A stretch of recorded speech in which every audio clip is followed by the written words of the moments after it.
Oi, eu sou o Guto. E como eu tinha dito ontem, a ideia era gravar ontem, mas não deu tempo. Então eu vou começar a ler o Cavalo de Troia, uma página por dia ou o que der, desde que não fique muito longo, para que as pessoas consigam, acompanhar e tal, e não ficar uma leitura chata. É, Essa edição aqui é diferente da edição que eu li quando eu conheci o livro, né? Essa edição é revisada, tal, tem uma apresentação aqui inédita do JJ Benítez. E bom, vamos do começo. Depois do sumário está escrito assim: há muitas outras coisas que Jesus fez. Se fossem escritas uma de cada vez, creio que nem o mundo todo poderia conter os livros que seriam escritos. Evangelho de João 21:25. A Gabriel Del Barrio Garcia, um nobre veterano socialista que me precederá no reino dos céus, representando os muitos amigos que me ajudaram durante os 100 dias que permaneci submerso na realização de Cavalo de Troia 1. Então, a introdução aqui, a apresentação à edição brasileira, ela começa assim: sempre sonhei em escrever a vida de Jesus de Nazaré, como teria feito um jornalista ou um cientista, passo a passo e em detalhes. O que não podia imaginar é que os sonhos acabam se realizando, bem aqui em vida ou depois da morte. Cavalo de Troia 1 foi o resultado desse sonho. Um dia, quando menos esperava, surgiu uma documentação importantíssima que me levou a escrever o que todos conhecem. Quem já sabe da história sabe do que se trata, né? Os Diários do Major. Né? Cavalo de Troia 2 e os outros surgiram praticamente como um resultado natural do primeiro. A documentação que havia chegado às minhas mãos era volumosa e importante o suficiente para não deixar o assunto em apenas um primeiro livro. E a obra será publicada integralmente, a despeito das fortes críticas e das manobras de desprestígio que sofri nesses 21 anos desde a publicação da primeira edição do Cavalo de Troia 1 no Brasil em 87. Na Espanha, o livro foi publicado em 1984. Entendo que a narração da vida de Jesus de Nazaré, do modo como aparece na série, era uma obrigação moral que eu tinha para com os leitores. Sentimos a verdade porque toca o coração, e foi isso que me aconteceu quando conheci essa versão da vida e do pensamento de Jesus. Nenhuma igreja tem o direito de esconder a verdade e, muito menos, de manipulá-la. E isso é o que tem feito a Igreja Católica desde o início. Aqui é comprar aquela briga, né? Então ele fala mesmo que isso aqui também não é a Bíblia. Isso aqui é uma história, né? Que se passa na época de Jesus. E quem conta essa história é um cara que voltou no tempo. É uma coisa paralela à Bíblia? Não sei. Mas quando as pessoas me perguntam desse livro, eu explico o seguinte: esse livro é uma história de ficção científica onde a NASA descobre um jeito de voltar no tempo e ela volta no tempo para a época de Jesus. E lendo aqui, eu acho que é interessante a gente ir comentando, porque é muito legal, é muito legal. A questão não é se é verdade ou não, isso aí é o de menos. Se for verdade, ok, se não for verdade, ok, porque a história é muito legal, como entretenimento apenas, só pelo fato de você pegar e ler, e a curiosidade que gera. Tem muitos depoimentos aí nos vídeos que eu já gravei sobre esse livro, de pessoas falando que conheceram Jesus diferente, que se apaixonaram mais ainda, que foram atrás. Tem gente que fala pra mim assim: olha, eu fiquei mais católico depois que eu li esse livro, porque daí eu fui buscar mais coisas, fui entender melhor a Bíblia. E de certa forma, até conversei com um amigo hoje que é evangélico, isso é verdade. A gente, tanto a igreja católica quanto a evangélica, eu acho que a gente é muito fraco de catecismo, a gente não estuda teologia, não estuda a Bíblia a fundo, sabe? A gente vive assim, tudo muito superficial. E tem um Deus assim do Velho Testamento que é muito tirano, muito bravo, muito vingativo, muito ruim, muito humano. Só que ele é ruim. E ele se vinga, ele mata, ele destrói. E depois tem um Deus que é muito bom no Novo Testamento. E isso tudo é muito interessante de um ponto de vista religioso, porque não que uma coisa anule a outra, mas mostra a evolução da humanidade, né? Parece que a humanidade lá atrás ela tinha que levar pancada para aprender e depois ela começa a aprender de outra forma e as coisas vão se moldando e tal. E eu sempre falo que o homem é o homem desde quando o mundo é mundo, desde Caim, Abel, ou a Lucy, ou o que quer que seja. Mas eu não gosto de entrar nesses assuntos teológicos porque eu não sou teólogo. Eu gostaria muito, eu pretendo no futuro estudar teologia, sei lá, fazer um curso mesmo assim, e estudar filosofia. Guto, você quer ser padre? Eu digo que não, mas porque eu sou casado, né? Mas, se bem que eu conheci um viúvo que foi ordenado padre. Mas aí é outra história. O que eu acho interessante é que a gente pode, a partir de uma leitura divertida e ótima, como é esse livro aqui, é ter mais interesse na Bíblia, na teologia e nessas questões teológicas e filosóficas e realmente ter uma fé mais racional, né? Não ter uma fé puramente de aceitação e sentir mesmo a verdade nessas coisas que a gente prega e acredita, né? Não ficar uma coisa da boca para fora, porque ouviu dizer. Falar porque conhece, não falar porque acha que conhece, né? Ou vender a ideia que você tem da fé ou de Deus a partir do outro, né? Então a ideia é essa. E eu acho legal ele falar assim: a Igreja Católica esconde a verdade. Isso tudo é muito louco.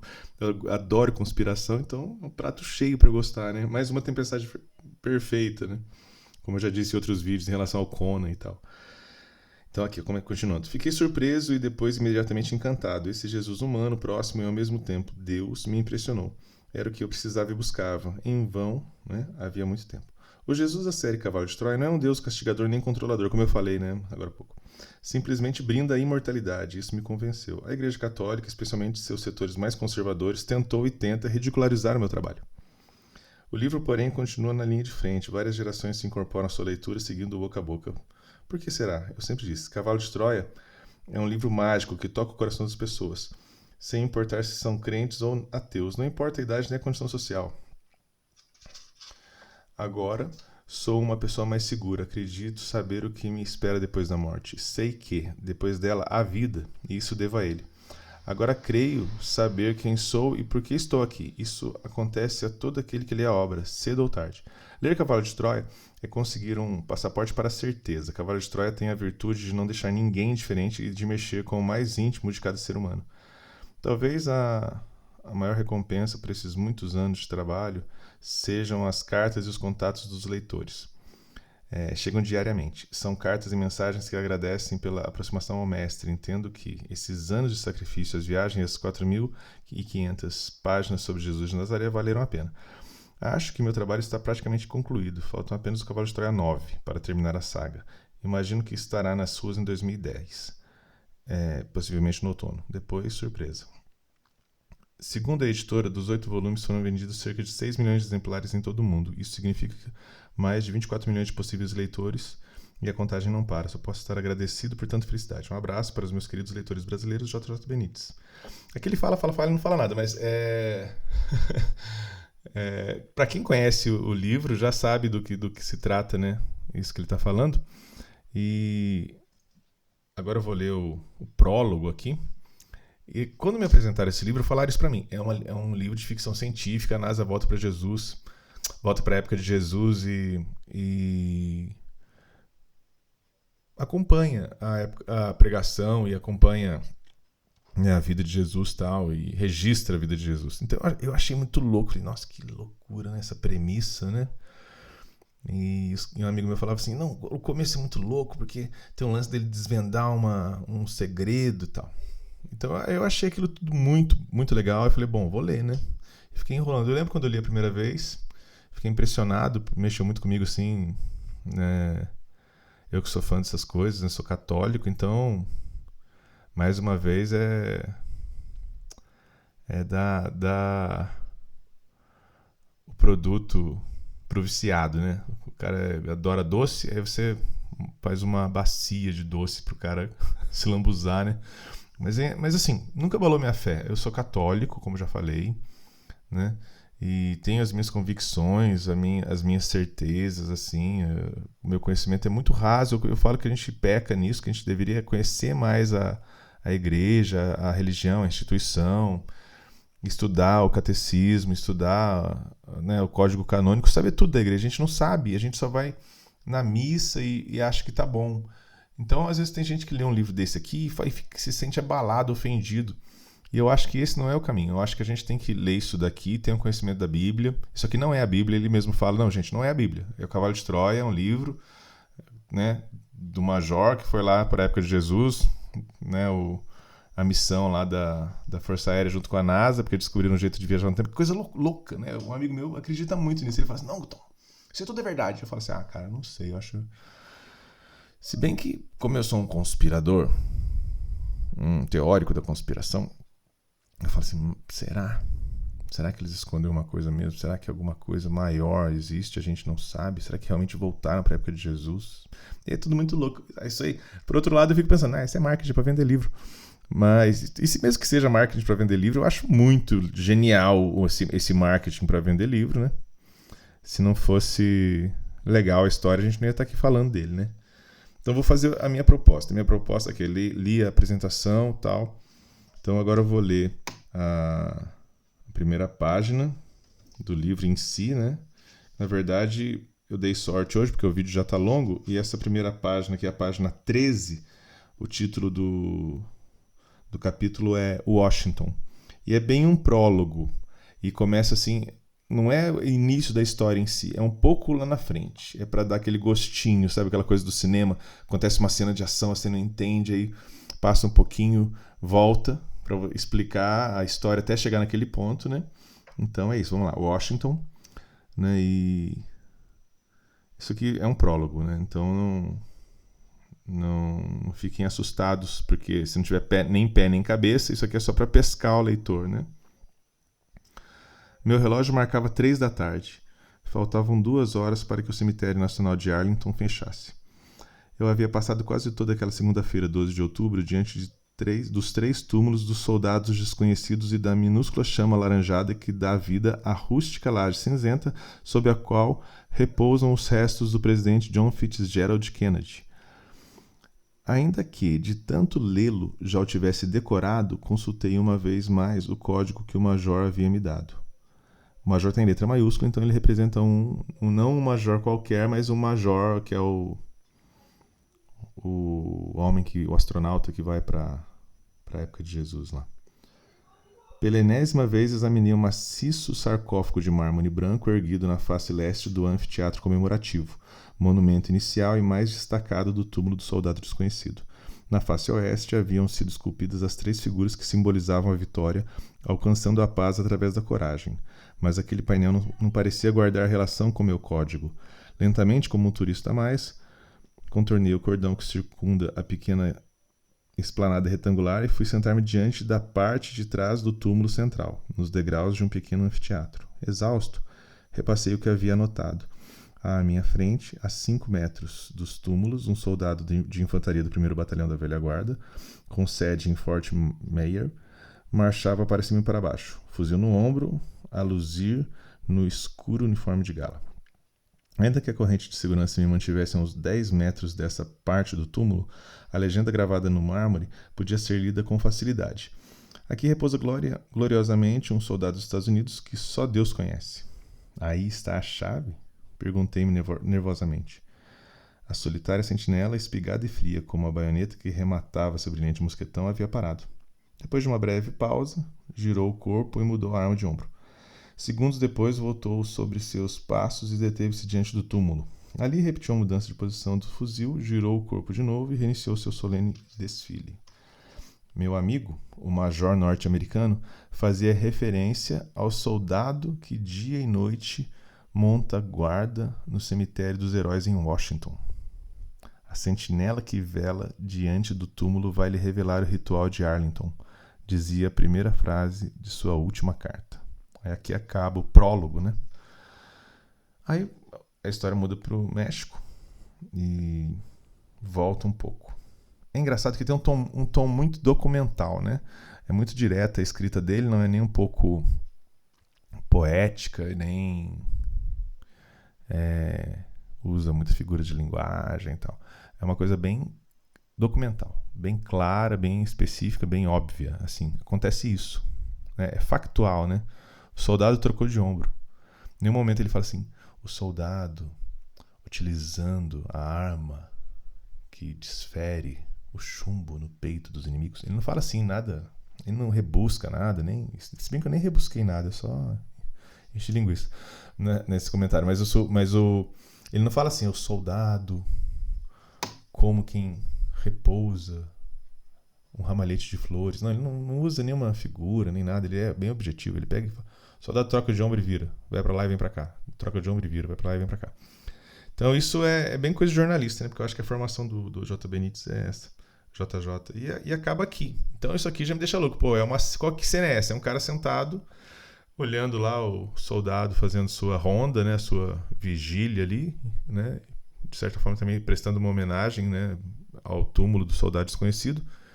E termina com uma frase da última carta do Major. Quem não sabe da história fica totalmente perdido. Eu quando li isso aqui a primeira vez, eu já sabia que se tratava de uma coisa de investigar e desvendar um enigma. Eu já falei, bom, começou bem, né? O cara tá em Arlington, né? Pô, Washington, aquele baita daquele cemitério famoso, né? Dos soldados que foram mortos na Segunda Guerra Mundial e tal. Daqui ele pula para um pouco pro passado e começa a falar, começa a contar quando que ele vai, a maneira que ele conhece o JJ, né? Ou não, a maneira que o JJ conhece o Major. A narração é em primeira pessoa, né? Antes de prosseguir na narrativa, conte em que circunstâncias conheci o Major. Então essa primeira parte do livro, ele vai só falar desse encontro do Major, o que ele faz para receber os diários, e lá na frente, acho que na página 70, ele começa a transcrever o diário em si. Aí começa. Aí você pode falar assim, mas o estilo é diferente, é igual, tem alguma coisa documental jornalística, e isso muda, isso não muda. A única coisa que eu posso falar aqui para vocês é que quando eu li a primeira vez, eu fiquei impressionado, eu não conhecia o estilo dele, nem nada. E quando eu li outros livros dele, eu notei uma ligeira diferença na maneira de escrever e tal, no tom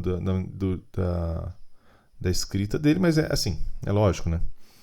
Mesmo ele transcrevendo, ele com certeza, se o diário é verdadeiro, ele mudou alguma coisa, ele refez algum texto, não sei.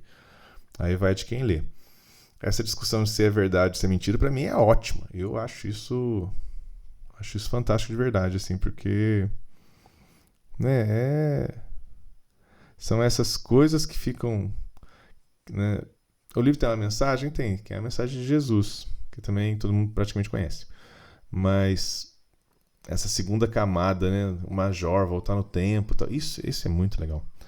Agora, se é o que eu já comentei num vídeo, se é o que um padre falou para mim, que esse livro não é legal porque ele promove uma igreja e vai contra a instituição religiosa, eu acho que isso hoje em dia não pega mais, porque na época tinha uma coisa de livro proibido, hoje não tem mais nada disso, as pessoas estão mais espertas, né? Separam as coisas.